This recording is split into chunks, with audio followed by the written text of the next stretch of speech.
Y estamos en otro episodio más de Marketing Activo y Solo Turismo, y estamos junto a Mónica Miranda Castro, ecuatoriana, y ingeniera química de profesión en realidad, ¿no? Pero es sin duda también una experta en todo lo que es el plan de manejo ambiental, que justamente lo hemos tratado ya en una primera entrevista, y vamos a continuar con este tema porque fuimos un poquito en la cadena, ¿no?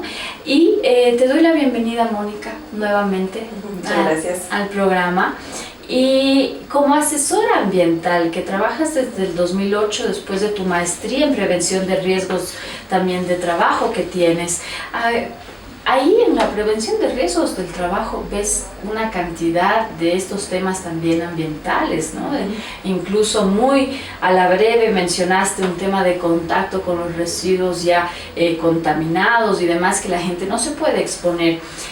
Pero también quisiera que comentemos en esta tarde, en esta ocasión, ya lo que es dentro de esta cadena, y que nos cuentes qué pasa con el trabajo que hemos hablado ya anteriormente, ¿no? Yo como consumidor, ¿qué puedo hacer? ¿Cómo puedo aportar? Luego, pues el hotel o el lugar donde me estoy hospedando, hotel, hostería, hostal, lo que fuese, lo que debe cumplir. Y luego de esto, ¿qué pasa? Cuando ellos entregan su basura, por ejemplo, el tema de residuos orgánicos separados. Sí.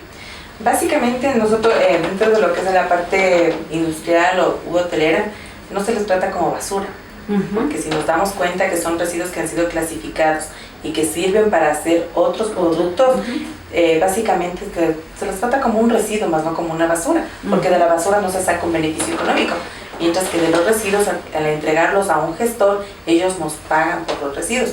Por ejemplo, el cartón, el plástico. El concepto de basura cambia. Por supuesto.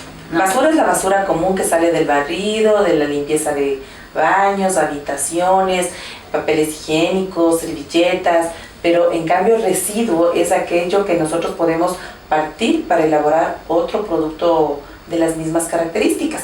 Por ejemplo, a partir del papel, del cartón, yo puedo elaborar más papel, más cartón, de menor calidad, pero al final de la misma gama. Puede dar utilidad. Exacto, igual pasa con el plástico. Nosotros a partir del plástico lo molemos, lo trituramos, lo tratamos, podemos obtener más materiales plásticos de la misma composición, o mejor incluso.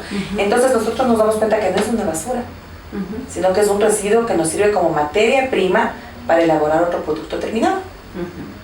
Y que además tiene un costo. Exactamente. ¿No? Tiene un valor más que un costo. Bueno, tiene un costo y tiene un valor, por supuesto. Pero me refería más en este punto al valor, porque lo topábamos muy, muy suavito en nuestra entrevista anterior. Es decir, lo que yo puedo vender como residuo, ¿no? Lo que me genera también, que también es si bien no es un ingreso que yo como hotelero lo estoy tomando como parte fundamental de mis ingresos para nada, pero que sí colabora con el otro tipo de gastos que tengo que generar. Exactamente. Nosotros, al tratar adecuadamente a clasificar los residuos que se pueden vender, ese rubro que ingresa al hotel se lo puede utilizar para tratar los residuos peligrosos. A los residuos peligrosos también se los entrega a gestores que son calificados, ya sea para su activación, por ejemplo, el aceite lubricante lo utilizan en las canteras. Lo que tiene que ver con las lámparas fluorescentes se las desactiva porque son altamente contaminantes.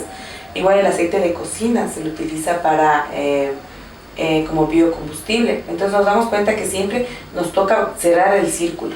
Como decíamos en la entrevista anterior, hay que cerrar, es una cadena cíclica. Yo uso, me beneficio, pero ¿qué hago al final? Y mi responsabilidad termina hasta que se le ha dado el tratamiento adecuado.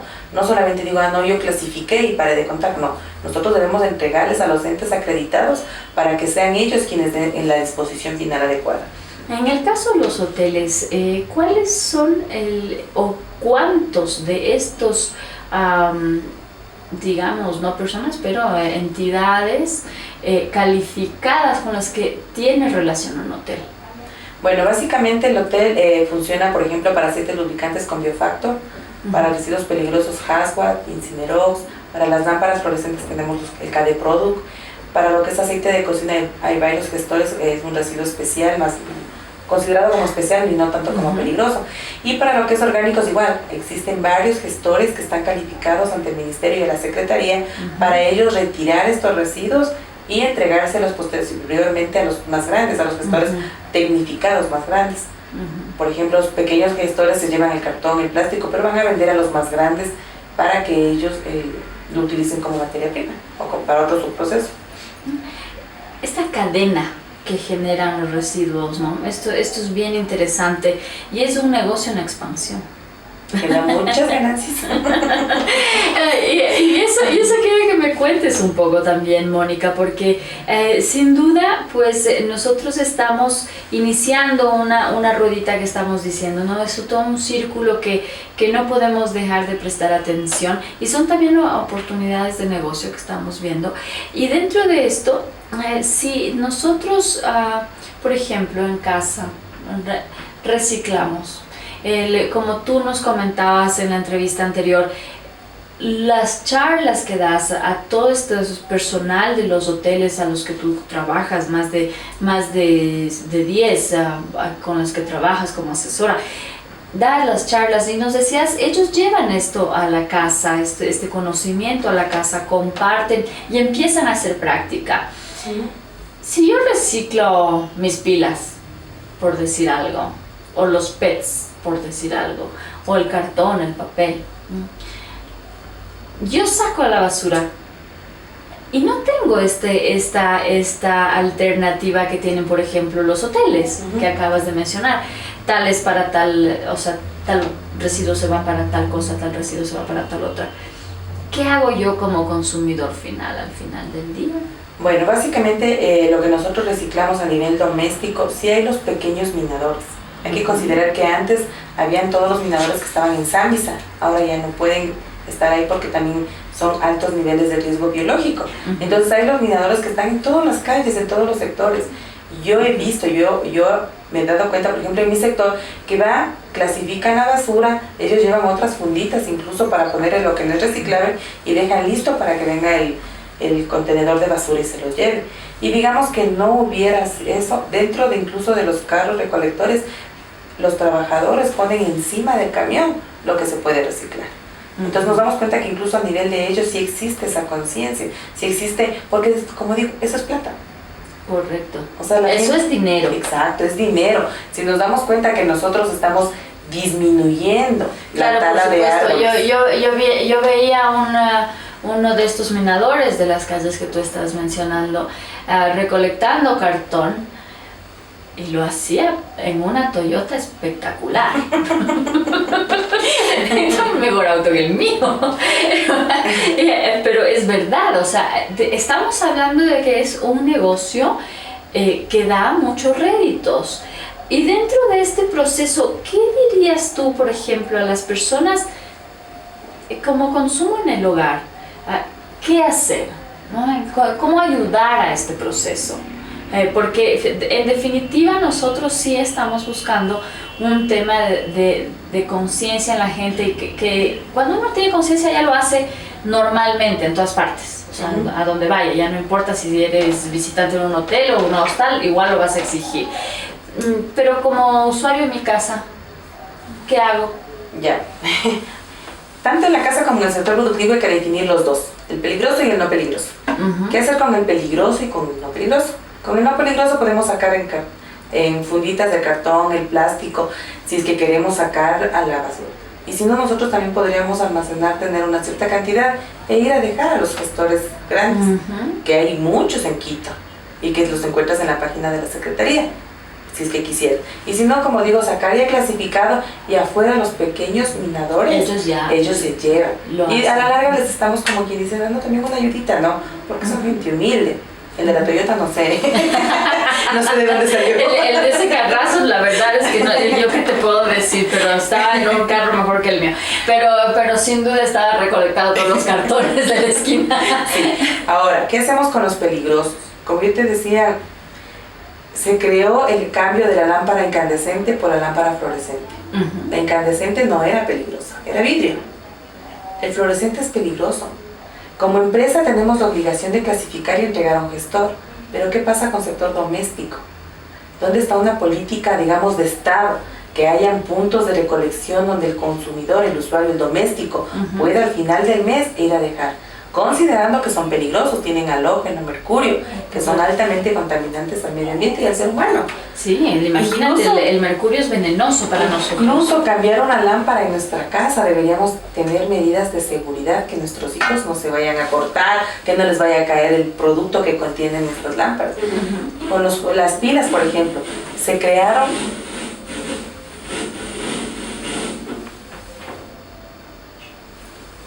Con las pilas, por ejemplo, sí existieron puntos de recolección. Había en el agua potable, había en la misma Secretaría del Ambiente, habían contenedores especiales para esto. Entonces, que como Estado hagamos puntos de recolección. Al sector productivo le toca pagar, pero el doméstico no está haciendo nada. Están sacando sus focos ahorradores, sus lámparas fluorescentes en la basura común. Eso se mueve, se tritura y contaminamos el suelo.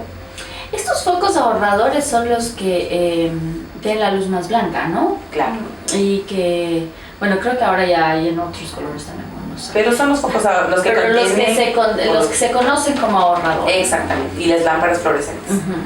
Eso digo, incluso en nuestra casa deberíamos tomar medidas para que nuestros hijos se cubran en caso de que se les rompa la lámpara en la parte superior. Que se cubra la nariz, que se cubran los ojos, que usen guantes. Porque como digo, es un residuo peligroso que lo tomamos tan a la ligera y que no se hace nada a nivel de ciudad ni nada de eso para evitar la contaminación. Estos son temas bien importantes que, bueno, aprovechando tu expertise estamos tocándolo, saliéndonos un poco, haciendo un poco un paréntesis de lo que normalmente hablamos que son los negocios, pero haciendo este paréntesis bien enriquecedor porque hay buenas opciones de hacer dinero también a través de este tipo de negocios que estamos conversando, pues que también pretenden tener un mejor manejo del ambiente en nuestro país. Nos vamos a tener que ir a la pausa, pero vamos a regresar con lo que es este cronograma de plan de manejo ambiental que tienen que cumplir los hoteles, y nos vamos a enfocar en los hoteles. Y quiero que me cuentes también las problemáticas que tú ves en los otros sectores. Como la construcción, por ejemplo, que maneja otro tipo de elementos, el textil, que también maneja otro tipo de elementos, pero vamos a volver con esto después de la pausa, enseguida aquí en Marketing Activo. Y estamos de regreso junto a nuestra invitada en esta ocasión, Mónica Miranda Castro, experta en lo que es el plan de manejo ambiental. A propósito de pues la ordenanza metropolitana número 404 en Quito, Ecuador, y con lo que dejábamos sobre la mesa. ¿Cómo es el tema del cronograma del plan de manejo ambiental que tienen que instituir las empresas? El sector productivo en general, entiendo, exactamente, ¿no? Es el sector productivo quien debe de tener cronogramas y planes de manejo ambiental para el fiel cumplimiento de las actividades que ellos se han impuesto para evitar la contaminación. Hoy por hoy todas las empresas están obligadas a tener un plan de manejo ambiental que vaya orientado a la prevención, mitigación y corrección de un posible impacto ambiental. El cronograma de plan de manejo ambiental es un documento legal de estricto cumplimiento que obliga al regulado a dar cumplimiento, valga la redundancia, a todas y cada una de las actividades contempladas en él. Hay programas, por ejemplo, el programa de reducción de la contaminación, manejo de residuos sólidos, seguridad y salud ocupacional, programas de contingencias, capacitación, comunidad. Entonces nos damos cuenta que cada cronograma tiene todos estos programas que se aplica en cada una de las empresas. Cada empresa tiene que poner las actividades que la empresa va a cumplir para minimizar y controlar lo que es la contaminación ambiental. Luego de que se ha aprobado este cronograma viene el cronograma valorado. ¿Qué quiero decir con esto? Cada una de las actividades que contemple el plan tiene que tener un valor económico. ¿Cuánto le representa a la empresa dar cumplimiento a esta actividad? Finalmente, este cronograma se saca una póliza de fiel cumplimiento. Si el regulado incumple en una de las actividades, esta póliza se efectiviza. Entonces, por eso también es lo que decía, que los regulados están obligados a cumplir para evitar que se les efectivice las pólizas por incumplimiento. Entiendo que esto viene a través de la Secretaría del Medio Ambiente, que es no solo ya para el tema ciudad, digamos así como nosotros de Quito Distrito Metropolitano, sino que ya es un tema a nivel nacional en Ecuador. Y yo diría, dentro de este tema, me permito preguntarte los cronogramas del manejo ambiental, que ya incluyen también el tema de los trabajadores, el tema de la seguridad para ellos, sí, de acuerdo a los capítulos. Bueno, básicamente el plan de manejo ambiental hace un acápite de la parte de seguridad y salud ocupacional, que hace referencia a que toda empresa debe mantener actualizado su reglamento de seguridad y salud ocupacional, que debe ser regularizado por el ente acreditado, en este caso el Ministerio de Relaciones Laborales. Pero ya el cronograma en sí hace un acápite de que este reglamento debe de estar aprobado por el ente de control. Entonces son diferentes entes que tienen participación en esto. A ver, ¿cómo elaborar este cronograma de plan de manejo ambiental? Bueno, básicamente el cronograma de plan de manejo ambiental ya viene desde hace algunos años atrás. Hoy por hoy lo que tienen que hacer es renovar, porque si bien es cierto, como tú me dijiste antes, la Secretaría del Ambiente es a nivel de Distrito Metropolitano, pero ahora ya es ente acreditado del Ministerio del Ambiente. Antes tenía autonomía, ahora es parte del Ministerio, ahora es la Autoridad Ambiental Distrital, está bajo la tutela del Ministerio. Entonces todas las empresas ya contaban con cronogramas, pero antes tenían el certificado ambiental. El Ministerio no avaliza el certificado, y por eso es que ahora hay esa transición que pasa de certificado a licencia ambiental. ¿Y esto pasa en todo Ecuador realmente? Sí, a nivel nacional. El Sistema Único de Información Ambiental del Ministerio del Ambiente es a nivel nacional, es el cumplimiento del texto unificado de legislación ambiental secundaria, que es para nivel Ecuador. Por ejemplo, si yo me voy al oriente y quiero ponerme algo de construcción, una refinería, o sea, tengo que cumplir primero los requisitos ambientales para poder mover la primera piedra. O sea, no voy a decir, ¿saben qué? No sabía, no. El desconocimiento de la ley no nos exime de multa ni de sanción. Primero hay que siempre tener los documentos legales que nos habiliten para poder implementar o iniciar una actividad productiva. Cuéntame un poco con respecto a lo que es el punto crítico que tú has encontrado, porque voy a tener que ir avanzando lastimosamente, pero no quiero dejar de abordar los temas en otras industrias, y no solamente el tema hotelero, el tema de la industria textil, por ejemplo. Bueno, en otros sectores industriales básicamente el problema es en cuanto a descargas líquidas. Los parámetros son muy restrictivos, a pesar de que ya se hizo una ampliación, puede decirse, a nivel de límites permisibles, siguen siendo muy restrictivos porque el sector productivo no alcanza a dar cumplimiento. Pero es muy importante tomar en consideración que igual, así como en los hoteles, ellos también implementan medidas. Por ejemplo, el sector textil pone plantas de tratamiento, cambian sus colorantes por colorantes más amigables con el medio ambiente, igual reducen los tiempos de descarga. Entonces, el sector productivo también está involucrado en este proceso. El sector industrial, textil, los hospitales, por ejemplo. Sí, ese es otro de los campos que quería que me comentes, el tema de los hospitales, un tema muy riesgoso, muy importante en su manejo de desechos especialmente, ¿no? Por ejemplo, un tema Solca, manejan hasta elementos nucleares, pues, cortos punzantes y todo eso. Claro, por ejemplo, mira, te veo a nivel de la maternidad. La maternidad es un hospital público que tiene un cuarto frío para almacenar sus residuos infecciosos hasta que venga el gestor a llevarse. Digamos que por A o B no llegó el gestor, esos residuos se mantienen en el cuarto frío. Es una muy buena disposición de almacenamiento para evitar que vengan vectores, moscas. Programación. Exacto, claro. Entonces para evitar la contaminación cruzada. Entonces en la maternidad ellos igual clasifican lo que es orgánico, peligroso, no peligroso y infeccioso. Como digo, los infecciosos tienen un cuartito frío que lo mantienen ahí hasta que el gestor se lleve. Imagínate eso y ese movimiento bueno, en el hospital y más aún en la maternidad. ¿Cuántos niños nacen en la maternidad al día? Es la pregunta, y cuánta sangre se contamina, ¿no? O digamos, tiene propenso a contaminación.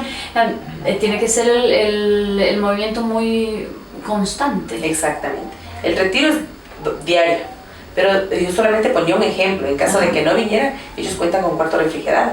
Y eso es una buena práctica. Una muy buena práctica, justamente, que sí se debería de solicitar o implementar a nivel del resto de hospitales, porque nos damos cuenta que en caso, vuelvo y repito, de que no llegara el gestor, estos residuos se mantienen refrigerados y no se generan malos olores, vectores, ni nada de eso, hasta que llegue el gestor y se los lleve y le dé la disposición final adecuada. Entonces nos damos cuenta que incluso a nivel de hospitales, si ustedes hicieran un censo, los hospitales también cumplen un plan de manejo ambiental. Ese es uno de los más importantes en efecto, exactamente, ¿no? Los hospitales están obligados a tener una buena disposición de sus residuos infecciosos, peligrosos y no peligrosos. ¿Qué pasa con el tema de la construcción, por ejemplo? Todo el sector de la construcción. Ya, por ejemplo, la empresa que está ahí, ellos hicieron un conjunto habitacional.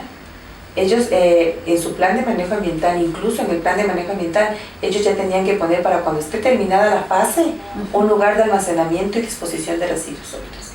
Es decir, cuando ya venga el propietario del inmueble, del departamento, de la casa, ellos sepan dónde tienen que almacenar sus residuos y después gestionarlos adecuadamente. No, cuando digo almacenamiento no hablo de basura común, ¿no? Sino hablo del cartón, del plástico, de las botellas de vidrio. Entonces ya desde el proyecto en sí, que es la construcción como tal, hasta cuando se entrega a los diferentes dueños, hay la responsabilidad ambiental.